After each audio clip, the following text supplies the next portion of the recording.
On a des discours d'appel à la haine, d'appel au meurtre sur des non-vaccinés. Cette idéologie de la santé était appliquée aux Juifs dans les années 30. Au nom de la santé, on va exiger une collaboration du corps médical qui va décider ou non de qui est soignable ou pas. C'est tout de même exactement ce qu'on a vécu. Le nazisme n'a pas disparu. Beaucoup d'anciens responsables nazis ont finalement été dans les personnalités politiques de premier plan, soit dans l'Allemagne d'après-guerre, soit dans toute la création des organisations onusiennes, y compris de l'Europe. Le pass sanitaire, c'est quand même les nazis qui l'ont mis en place. Entre les surhommes, les sous-hommes. Ceux qui ont des droits et ceux qui ont des sous-droits. On a même parlé de retirer la citoyenneté à des gens qui n'étaient pas vaccinés.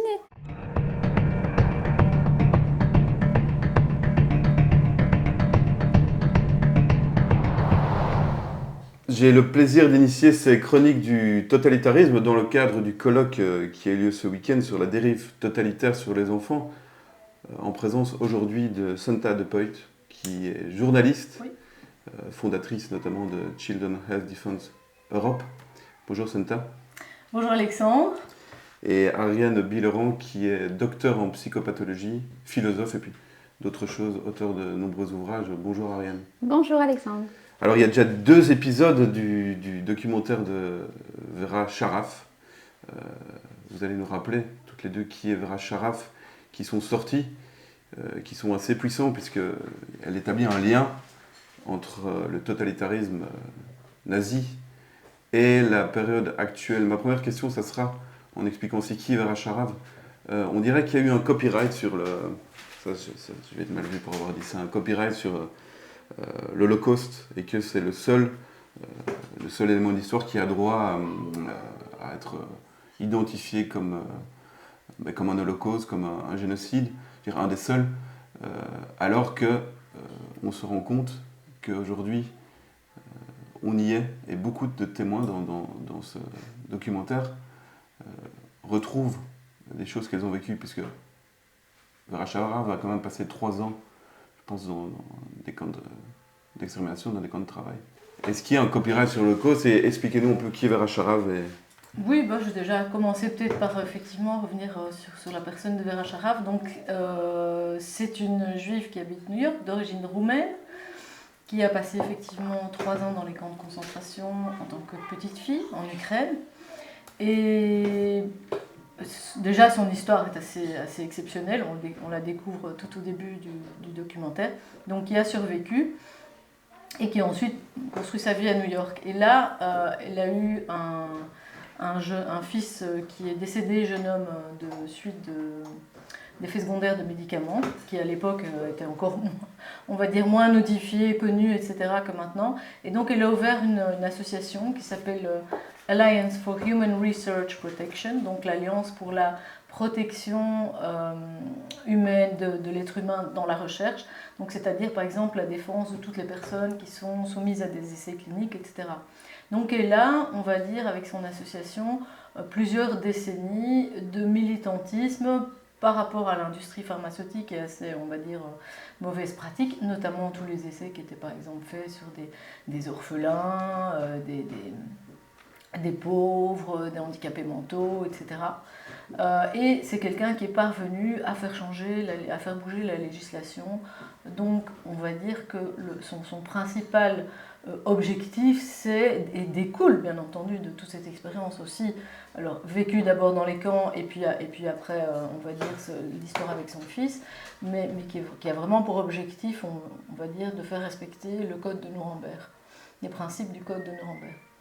Et donc c'est pour ça qu'elle était notamment invitée l'été dernier. Il y avait les 75 ans donc, de Nuremberg, à Nuremberg. Il y avait une grande manifestation, excusez-moi, tellement l'habitude des manifestations. On va dire, il y avait une commémoration. Et Vera Sharaf, on avait choisi de ne pas la mentionner sur le programme, parce que tellement ça dérange, on va dire, aujourd'hui, que quelqu'un dans sa position ose faire un parallèle entre ce qui s'est passé, on va dire, lors de la montée du nazisme et pendant la guerre, et ce qui s'est passé les 3 dernières années. Rappelons-nous que, et pourquoi donc, en fait, partant tout simplement de l'expérience qu'on a eue, notamment à Bruxelles, 22, la grande manifestation européenne, où elle était censée clôturer la manifestation, c'était quand même une des principales invitées, je veux dire. Et souvenons-nous que la manifestation a été, on va dire, a été fermée au début de l'après-midi, donc la plupart des orateurs... Ouais, ça s'est terminé par une conférence de presse dans un café. Voilà, heureusement, j'avais anticipé, on avait déjà organisé une conférence de presse la matinée, pour être sûr d'avoir déjà une certaine série de choses en boîte. Mais il faut voir que, par exemple, en Allemagne, et ça, d'ailleurs, on en reparle dans la série, il y a certains militants qui ont repris les textes qu'elle avait lus dans le café, qui étaient censés être lus en public à la grande manifestation, qu'on a arrêtés, qui ont été en prison. Donc, alors, bon, pas ad vitam aeternam, mais donc c'est extrêmement chaud. C'est vraiment le sujet, le moyen de contrôle, de dire attention, si vous contester aujourd'hui les mesures qui sont prises et si vous osez les critiquer comme étant non démocratiques ou faire le moindre parallèle avec la montée du totalitarisme, vous violez, vous abusez la mémoire de l'Holocauste. Justement, c'est propre au nazisme, ça, d'interdire de... Tout à fait, tout à fait. Et donc c'est ce qui s'est passé. Je vais terminer sur cette histoire parce que c'est quand même important que les gens comprennent jusqu'où va cette folie. Donc après le speech à Nuremberg, dont elle était l'invitée d'honneur surprise, donc elle a pris tout le monde, on va dire, de court. Le lendemain a été publié dans un journal local qui s'appelle der Nürnberger Nachrichten, donc les nouvelles de Nuremberg, un article tout à fait diffamatoire en disant que c'était scandaleux, qu'elle avait abusé de la mémoire de l'Holocauste, etc. Et 3 jours plus tard, elle devait parler à Munich. Et là, on lui a carrément signifié, la police lui a signifié que si elle parlait, on l'arrêtait. Et donc à ce moment-là, elle a refusé, elle a été extrêmement choquée. Il faut quand même imaginer la démarche que c'est pour quelqu'un qui a 85 ans de venir se remettre, parce qu'elle n'avait plus mis les pieds en Allemagne, enfin voilà, de revenir, ce retour à tout ce passé, toute cette souffrance qui se rouvre, et en se disant qu'en plus, on est ennemi, qu'on est de nouveau la cible de violence, qu'on est de nouveau persécuté. Enfin voilà, par un régime. Donc là, elle a dit, ok, ça c'est plus mon histoire, j'ai fait ce que je devais faire, j'ai pas envie de me faire arrêter, c'est au peuple allemand de se débrouiller. Mais on en est là. Après, j'ai discuté avec elle, j'ai publié plusieurs articles sur cette histoire, et notamment, elle m'a dit, tu sais, les Nürnberger Nachrichten, voilà, le journal allemand en question, figure-toi qu'ils sont dans le même siège que Der Stürmer, qui était le grand journal de propagande nazie. C'est incroyable. Et donc, et l'association qui a porté plainte contre elle, puisqu'on a porté plainte au pénal contre elle, pour violation une sorte de négationnisme. Enfin, c'est tellement fou que je pense, il faut vraiment qu'on en parle, parce que ça doit ouvrir les yeux aux gens. On porte plainte pour négationnisme chez une rescapée pour avoir abusé de la mémoire de l'Holocauste. Voilà, quelqu'un qui a passé 3 ans dans les camps, et dont le père est mort dans les camps. Et donc là, mais elle a dit, mais tu sais, cette association qui a porté plainte, qui est une association juive, ils sont quand même financés en bonne partie par des descendants de nazis. Donc on voit qu'il y a vraiment une tentative de récupération, d'instrumentalisation, pour tenir tout ça sous contrôle, qui étaient les grands industriels de l'époque. Donc voilà, c'est assez... c'est assez choquant. C'est assez surprenant, c'est pervers. Alors quel lien justement entre le nazisme et les 3 dernières années, quel lien Vera Sharav établit Oui, je crois qu'on le voit très bien dans son documentaire, donc c'est vraiment, nous incitons les gens à le diffuser au maximum, d'autant plus qu'il va être censuré. C'est évident ça. Voilà, c'est assez évident. Vera Sharav démontre plusieurs choses. D'abord, elle démontre une conception philosophique de l'être humain qu'avaient les nazis et qui est une conception eugéniste entre les surhommes et les sous-hommes. Basiquement, ça donne aussi les utiles, les inutiles, ceux qui ont des droits et ceux qui ont des sous-droits ou sont des sous-citoyens. C'est quand même exactement ce qu'on a vu depuis 2020. On a même parlé de retirer la citoyenneté à des gens qui n'étaient pas vaccinés.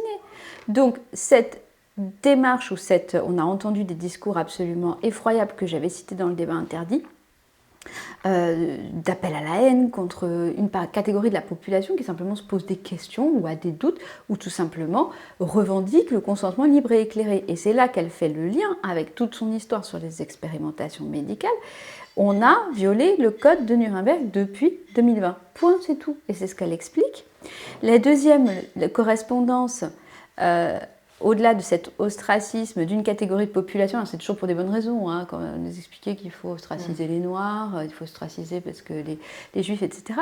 Et la deuxième correspondance qu'elle fait, c'est l'ostracisme au nom de la santé. Et elle rappelle que cette idéologie de la santé était appliquée aux Juifs dans les années 30, ce qu'on avait aussi rappelé dans le débat interdit, c'est-à-dire qu'au nom de la santé, on va exiger une collaboration du corps médical qui va décider ou non de qui est soignable ou pas. C'est tout de même exactement ce qu'on a vécu, ou ce qui est supprimable ou pas.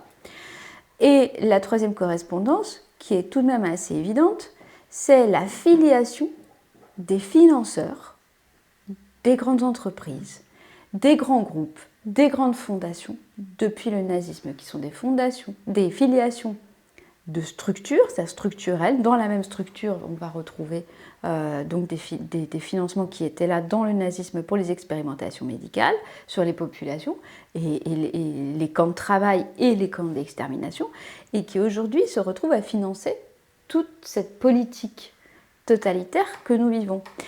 Et ça peut être des filiations familiales. Donc tout ça, elle le met en lien et elle le met en évidence dans le documentaire, où elle interviewe beaucoup de... Il y a à la fois les survivants de la Shoah, il y a des descendants de survivants, et qui tout de même expliquent qu'ils sont eux aujourd'hui, comme elle, persécutés, tout simplement pour faire ces parallèles qui sont pourtant d'une évidence absolue. On avait vu dans le débat interdit, j'avais repris par exemple sur toute la Hongrie les mesures, par exemple les horaires d'autorisation de sortie, vous avez le droit d'aller à tel endroit mais pas à tel autre, et puis si vous n'avez pas tel pass sanitaire, le pass sanitaire c'est quand même les nazis qui l'ont mis en place. Et c'est ça qu'il faut rappeler. Donc on voit des correspondances hallucinantes, et moi, j'ai une remarque sur le petit livre L'International nazi. On m'a dit, mais c'est normal qu'on te traite d'extrême droite puisque tu écris l'International nazi. Oui. L'extrême droite, pour moi, c'est associé au nazisme. Donc, voilà. On va parler d'extrême droite, mais il y a un point commun aussi, c'est le discours pervers qui consiste à dire aux autres que c'est toujours pour leur bien. Et au fait, les nazis avaient fait pareil. Ils expliquaient que c'était uniquement pour le bien de tout le monde, le bien commun. Moi, ce que j'ai beaucoup aimé, je pense qu'il faut être très prudent. Et donc, c'est vrai que si je voyais, moi, par exemple, des similitudes, je n'avais pas, comme Ariane, tout ça vraiment... c'est pas un sujet qui est ni dans mon histoire familiale ou sur lequel je m'étais penchée en détail, la culture générale. Et donc, j'ai toujours été... on va dire très, très réticente à utiliser tout de suite les gros mots, à dire c'est comme les nazis, etc., les slogans qui choquent, parce que je trouvais que c'était un peu violent, et puis j'avais pas envie du tout de m'approprier, d'instrumentaliser cette histoire qui est quand même, bon voilà, effectivement, vraiment particulièrement choquante, donc je me suis dit c'est pas à moi d'en parler. Et donc, c'est pour ça que peut-être ce n'est pas approprié. Donc, c'est pour ça que je trouvais que c'était intéressant que ce soit des Juifs ou des gens qui ont été concernés de près par cette histoire, qui puissent en parler, justement, par respect pour cette histoire. Mais là, à partir du moment, et je comprends très bien qu'il y a des gens qu'on a contactés qui n'ont pas du tout envie, parce que c'est tellement... On le voit très bien dans le documentaire, notamment pour les gens qui sont en Israël. C'est tellement inconcevable que ça revienne. C'est absolument inconcevable. Il y a des rescapés qui disent « mes enfants ne veulent pas l'entendre ». Je le vois parce que pour moi, c'est du vécu. C'est comme si le corps réagissait. Je le sais, je le sens, hein, ça a l'odeur, je le vois. Parce que c'est comme ça que ces gens ont survécu aussi. Il ne faut pas oublier que ceux dont on a un témoignage, c'est ceux qui ont vu c'est ceux qui ont accepté de voir, c'est ceux qui ont réagi, c'est ceux qui ont sauté des trains, etc., ou qui se sont enfuis. C'est pas ceux qui ont obéi, qui n'ont pas vu. Et donc, mais qui dit c'est impossible à Oui, mais c'est peut-être ça le problème aussi. Et ça, Ouais. ça me fait penser à Zygmunt Bauman dans Modernité et Holocauste, qui montre très bien que l'Holocauste n'était pas un accident, mais le résultat d'un système bureaucratique. Oui. Et donc, Tout à fait. les gens ont cru que ça ne reviendra plus jamais, mais en fait, ça n'a jamais disparu. Et de toute façon, c'était ce que disait Hannah Arendt en 1945. Ne croyez pas que les nazis ont perdu la guerre. Ne croyez pas. Ils ont simplement sacrifié l'Allemagne. Le nazisme, c'est une ambition de domination planétaire. Dès 1943, des nazis étaient en train de partir en Amérique du Sud pour commencer à créer des entreprises. C'est une ambition de domination planétaire. Et ça, c'est quand même très important. Dans le documentaire, on apprend justement par un témoignage d'un petit-fils, hein, je crois, sa grand-mère lui avait raconté qu'effectivement, il lui dit mais pourquoi vous avez suivi les nazis, pourquoi vous êtes allé, pourquoi vous n'êtes pas rebellé, etc. Eh bien, parce que les nazis présentaient que c'était toujours pour leur bien. On allait leur trouver du travail, on allait faire ceci, on allait faire cela. Et donc, comme on sait qu'on se heurte systématiquement au mécanisme de déni en cas de violence, moi, je voudrais quand même rajouter un tout petit point. Cette inconcevabilité, je la constate essentiellement en Europe. En Amérique du Sud, personne n'est dupe. Donc, est-ce que nous n'avons pas eu aussi un endoctrinement ? Moi, je me pose la question pour moi, parce que d'abord, j'ai découvert sur le tard que cette idéologie de la santé était primordiale pour les nazis. On ne me l'avait pas raconté comme ça. Le nazisme, c'est tout un mouvement progressif, c'est-à-dire que ce n'est pas d'un coup, on fait des camps d'extermination. Il y a quelque chose de progressif et qui avance par vagues. Et malheureusement, l'alerte, c'est de dire, mais finalement, on a des discours d'appel à la haine, d'appel au meurtre sur des non-vaccinés. On est sur des processus qui sont... Même par des hommes politiques. Hein. Mais bien sûr, on a des suspensions de nos droits inaliénables. S'ils sont inaliénables, c'est nos droits sacrés d'être humain. Donc, c'est pas OK. Donc, il y a des parallèles qu'on peut faire. Et c'est extrêmement préoccupant. Mais en Amérique du Sud, ils n'ont pas ce... Donc, moi, j'ai découvert cette idéologie de la santé sur le tard. Et alors que ça a été central, primordial et premier dans le nazisme de dire c'est pour des raisons de santé. Donc la question du juif monté dans l'idéologie comme un parasite, porteur de typhus, porteur de fièvre, porteur de différents... Eh bien, c'est ce qui a justifié ensuite les mises en ghetto. Sauf que c'est évidemment dans les ghettos et dans l'insalubrité des conditions de vie du ghetto qu'ont été développées toutes ces pathologies. Et ça, Hannah Arendt en parle en disant finalement, le totalitarisme crée le réel de son idéologie. Oui. Il crée les conditions, il crée la réalité de ce qu'il dit. C'est-à-dire que si on dit les juifs sont des parasites sociaux, etc., comme dans l'idéologie, eh bien on va faire en sorte qu'ils le deviennent. Évidemment, si on leur enlève leur travail, etc., eh bien évidemment, ça va être une population qui va être beaucoup plus vulnérable aux maladies, etc. Donc ça, Hannah Arendt en parlait. Günther Anders, le premier mari d'Hannah Arendt, qui est un très grand philosophe, disait les situations hitlériennes sont beaucoup plus fréquentes qu'on ne le pense, et elles sont tout à fait présentes aujourd'hui. Les ghettos australiens, parce qu'ils ont fait des camps d'enfermement en Australie, étaient quand même plus modernisés. Hein. On voit des cabanons isolés, aseptisés. L'image est incroyable avec cette personne. On dirait presque du fake. Cette personne qui vient, qui met un écouvillon dans le nez de cette jeune femme. On voit cette image dans le film, hein, mais c'est incroyable. C'est des véritables camps. On a essayé de nous faire peur avec tout ça. Hein. Je pense qu'il y a vraiment eu beaucoup de tests. Je trouve ça important pour rebondir, enfin peut-être compléter ce que tu disais. Il y a eu toute cette commission aux États-Unis présidée par Elie Wiesel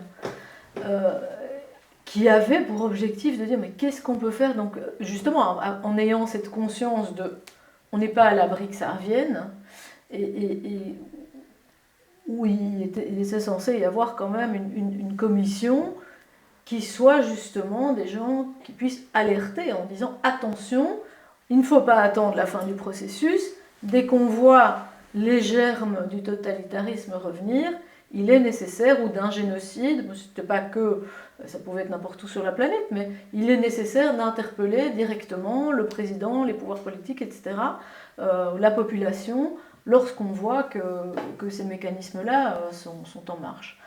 Et bon, c'est ce que fait Vera Sharav. Elle se sent dans la mission qui est finalement celle qui est attribuée, qui revient en tout cas aux rescapés. Sauf qu'elle est censurée et qu'aucun enseignement n'a été tiré de... Ah non, mais c'est ce qu'on entend, il y a quand même... C'est pas la seule rescapée, je pense qu'il y en a 4 ou 5 qui sont vraiment là des premières générations, il n'y en a plus beaucoup évidemment. Mais voilà, mais qui disent tous... Et des rabbins aussi, des rabbins qui sont dans le film, il y a des rabbins. Et puis, évidemment, le nazisme s'est focalisé sur les juifs, mais pas que, s'est focalisé sur les handicapés, sur les personnes âgées, sur tous les inutiles. Et malheureusement, aujourd'hui, je crois que dans la conception totalitaire de certains qui est reprise dans ce documentaire, eh bien, nous sommes tous des inutiles en puissance, ou pour reprendre un terme d'Harari, des rebuts. Oui, Vera Sharav montre que la période actuelle a exploité la fear and propaganda, la crainte et la propagande, comme il l'avait fait à l'époque. Ce qui m'a vraiment frappé, c'est la liste, tu vois, parce qu'on dit tiens, ça c'est un peu comme les nazis. Et puis c'est vraiment le fait que chaque témoignage aborde finalement, et en plus c'est un peu par hasard, parce qu'elle n'a pas donné de script, tiens, vous avez parlé de ceci et de cela. Donc elle a dit voilà, moi d'abord, c'est remarquable d'avoir une initiative pareille à son âge, c'est pas une réalisatrice.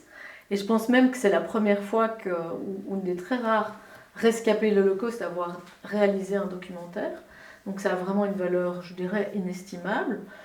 Mais elle a fait tourner la caméra en disant « Exprimez-vous, j'ai pas à vous dire quoi dire ». Entre guillemets, il n'y a pas de script, il n'y a pas de scénario, il n'y a pas de « on va découper des chapitres, est-ce que vous voulez bien parler de ça ou ça ».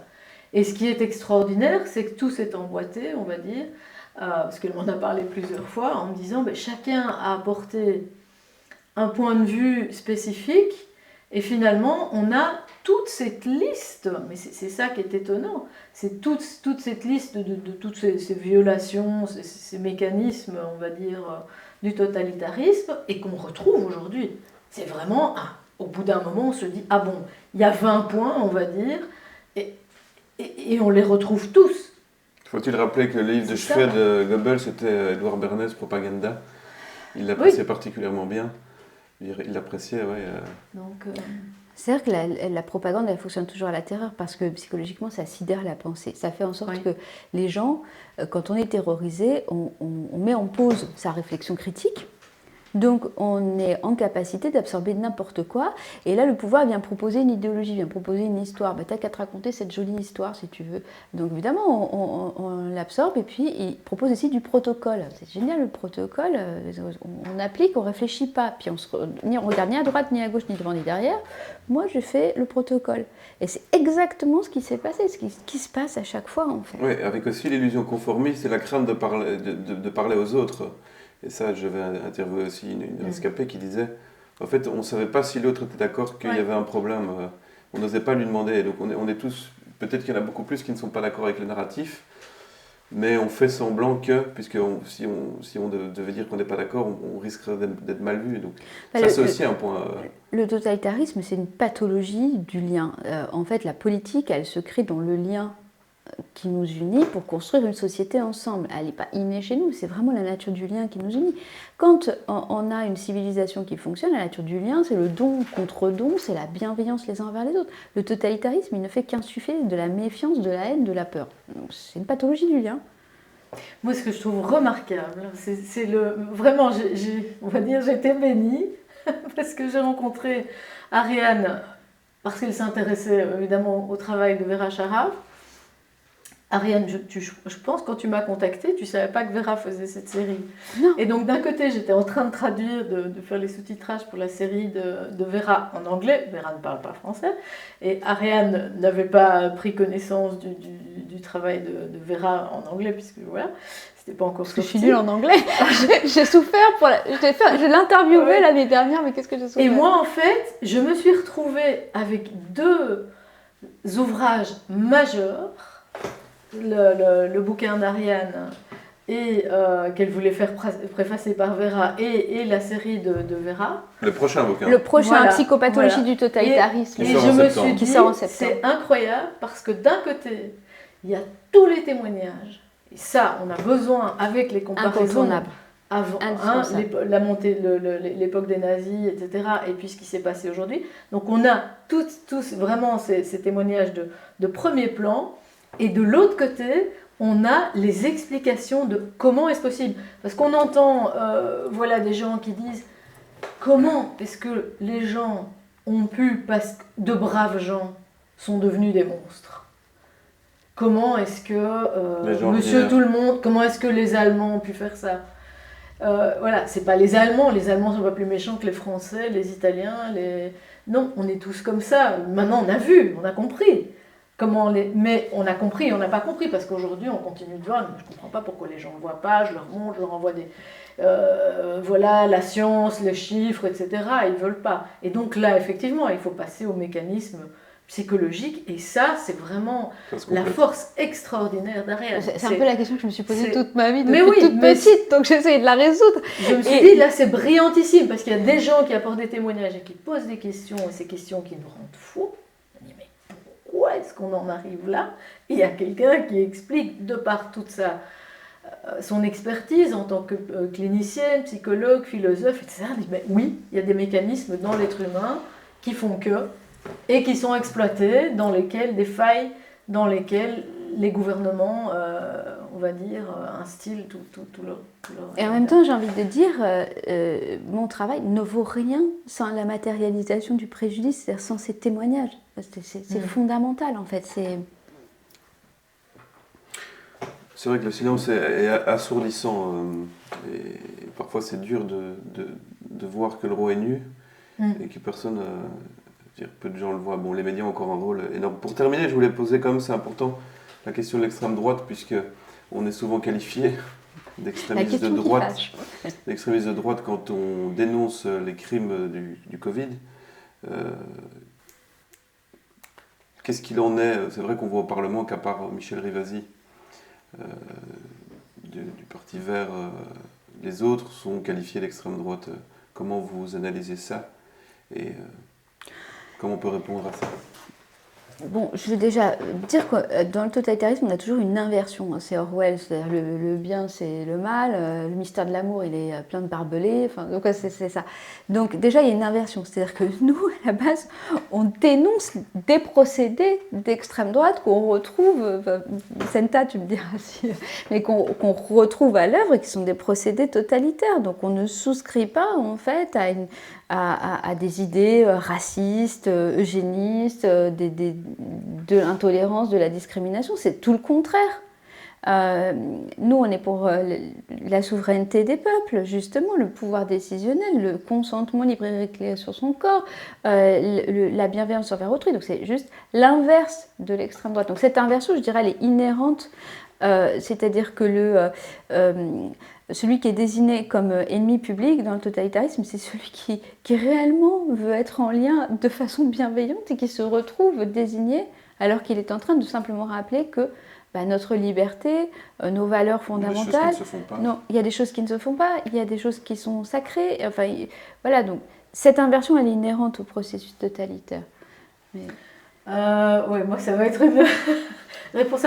On verra de manière d'ailleurs assez intéressante un historien qui s'appelle Uwe Altschner, qui est celui qui a traduit l'œuvre de Vera Scharaf en allemand et qu'on voit dans le documentaire, et qui explique quand même, comme tu dis, le nazisme n'a pas disparu, ils ont sacrifié l'Allemagne, mais n'a pas entièrement disparu, et même en Allemagne, en fait, où on voit que beaucoup d'anciens responsables nazis ont finalement été dans les personnalités politiques de premier plan, soit dans l'Allemagne d'après-guerre, soit, et en particulier, dans toute la création des organisations onusiennes, donc y compris de l'Europe. Et finalement, quand on y pense, l'Europe, c'est Nicole de Lépine, je pense, qui nous disait ça hier.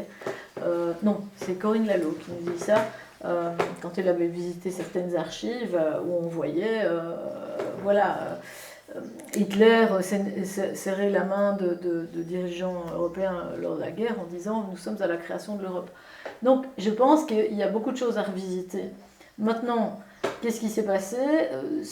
C'est à travers ces organisations, on va dire, enfin en tout cas cette mentalité, idéologie de transhumanisme, qui est une nouvelle version, on va dire, de l'eugénisme. Du surhomme. Voilà, du surhomme. C'est quand même très très proche, quoi. Enfin, bon. Eh bien, elle a infiltré, on sait bien, tout ce qui est le Forum économique mondial, etc. Donc toute cette classe qui en fait est une classe criminelle, mafieuse, et qui instillent leur programme et poussent leur programme au niveau européen.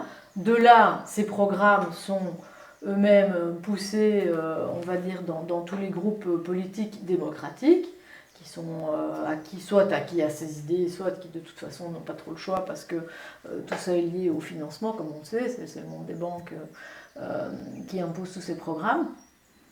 Et donc les partis, à travers le mécanisme des groupes et des partis politiques, on va dire que même quand il y a des gens à l'intérieur de ces partis qui ont peut-être des avis divergents, en général ils sont muselés. Tout ça fait évidemment le jeu de l'extrême droite, qui alors se prend pour le aime bien avoir la position du grand défenseur des démocraties, etc., pour racoler de son côté. Et donc on arrive dans un mécanisme très pervers, qui je crois que c'est Michel Rivasi qui l'a dit, mais en faisant ça, on fait le jeu de l'extrême droite, malheureusement. Oui, voilà. Et alors, au sein des partis, différentes voix coexistent, on le voit. Elle est par exemple pour la liberté, voire éventuellement, je prends les vaccins pour la liberté vaccinale, la transparence, etc. Puis on voit son collègue, je veux dire, les Verts ont toujours été les premiers à pousser les obligations vaccinales. Donc là, il y a des incohérences, c'est très compliqué. Et puis à côté de ça, il y a des indépendants, mais ils sont indépendants. Donc tout ça est assez pervers. Maintenant, en ce qui concerne par exemple la vaccination, c'est une vieille ficelle. J'étais très étonnée de voir que dans les fins des années 90, déjà, au tout début où on parlait d'autisme et vaccination, Andy Wakefield avait été invité, c'était la première fois qu'il se rendait aux États-Unis, pour parler du possible lien entre autisme et vaccination avec Barbara Loe Fisher, qui était la présidente de l'association National Vaccine Injury Center. Et quand il est arrivé là, il a reçu un coup de fil, on lui a dit « faut pas que tu y ailles, c'est des gens d'extrême droite, annule la conférence, reprends l'avion, etc. » Et eux, on leur a dit « attention, Wakefield, il va y avoir des attentats, des émeutes, il va y avoir des trucs... » Donc la carte de l'extrême droite, je veux dire, c'est l'autocollant, c'est systématique. Je n'ai jamais fait une projection de cinéma, d'un film sur la vaccination, n'importe quel événement, où il n'y ait pas une espèce de pseudo... Ouais, c'est la marotte. Ils ont besoin de ça pour décrédibiliser. Ils ont besoin de ça pour décrédibiliser le discours d'opposition. Mais en même temps, il y en a... Je pense à Anderson au Parlement. En même temps, je pense à Anderson au Parlement, je pense qu'elle est honnête quand elle s'oppose. Oui, mais elle est honnête quand elle s'oppose, mais elle n'a qu'à sortir de son parti. Moi, je ne suis pas d'accord avec ça. Je pense qu'il y a une instrumentalisation. Parce que, c'est de nouveau, moi, je ne suis pas d'accord alors, tu vois, parce que tout le monde n'est pas comme elle dans son parti, on est bien d'accord. Donc à ce moment-là... Ouais, comme Joron. Pourquoi Ben oui, à ce moment-là, pourquoi moi, je n'ai pas envie, je ne suis pas pour AFD, voilà, c'est comme ça. Et donc, personnellement, quand elle fait un truc, moi, je ne montre pas à Christine Anderson. Je montre les autres qui font l'International Covid Summit, il y a des Donato, elle était pour la Ligue, ok, elle n'est plus d'accord, et finalement elle est sortie du parti. Là, si les gens à partir du moment où disent ok, moi je suis indépendant parce que je me démarque de mon parti, ok. Tout le monde a le droit de réfléchir, mais moi en tout cas j'ai pas envie de... Mais c'est chacun son choix. Ce que dit Senta est très très important, puisqu'en fait il y a cette étiquette systématique, mais il y a aussi une instrumentalisation politique de la crise par des partis d'extrême droite, et ça c'est clair. Et nous, on n'a pas envie d'être associés à ça. Dans l'idée des prochaines élections. Et oui, c'est un militantisme politique qui fait feu de tout bois. Mais oui, c'est même une tentative systématique, entre guillemets, de pourrir, si tu veux, les contenus. C'est toujours des personnes qui font partie de partis d'extrême droite, qui vont être les premiers à sauter dessus pour les dénoncer. Moi j'ai eu le coup, tiens, je sais plus, il y a quelques années, il y avait un débat à la RTBF, à l'époque où c'était encore possible, où c'était RTL, je sais pas, un débat à la RTBF sur la vaccination, bon, même si c'était 4 ou 5 contre moi. Et puis j'avais sur ma page Facebook, moi je laissais les gens poster, c'était très ouvert, et donc quelqu'un avait posté... une histoire de simplement une victime de vaccination, c'était un simple récit. Mais je n'avais pas fait attention, le poste d'origine venait d'égalité-réconciliation. Ah oui. Donc tu vois, alors là on est venu me dire, oui mais enfin vous avez des trucs, égalité-réconciliation sur votre page Facebook. J'ai écouté, si ça se trouve c'est vous qui l'avez posté, mais vous n'avez jamais entendu une seule parole venant de ma part en ce sens, c'est pas mes opinions, donc j'ai pas peur de... Voilà, j'ai pas d'opinion révisionniste, négationniste, je suis pas antisémite. Mais c'est au contraire, en fait. Voilà, J'ai travaillé avec les écolos, bon voilà. Je pense que les gens qui cherchent à caricaturer, à stigmatiser, n'entendront de toute façon rien, seraient à la limite même capables de traiter une rescapée des camps comme Vera Charaf d'extrême droite. C'est ce qu'on fait. Donc voilà, c'était pour savoir un peu votre position. Je pense qu'il y a une grande confusion entre... Ce n'est pas parce qu'on a un désaccord sur la politique, entre guillemets, pandémique qui a été menée sur 2020, qu'on est d'accord sur tout, en fait. Moi, je me rends compte et je me suis rendu compte que, voilà, j'écris le petit livre L'International nazi. Pour moi, je découvre effectivement... grâce à CNTA, qui me facilite le lien vers l'anglais, etc., je découvre en fait que il y a une convergence de moi, ce que j'ai retiré des écrits d'Hannah Arendt, de ce que j'ai pu analyser sans l'avoir vécu, et puis voilà, de ces témoignages. Et je me rends compte que des gens qui sont contre cette politique pandémique, en réalité, eux, sont plutôt favorables au nazisme. Donc on ne joue pas dans la même cour, et je ne peux pas être assimilée à ça, je ne veux pas.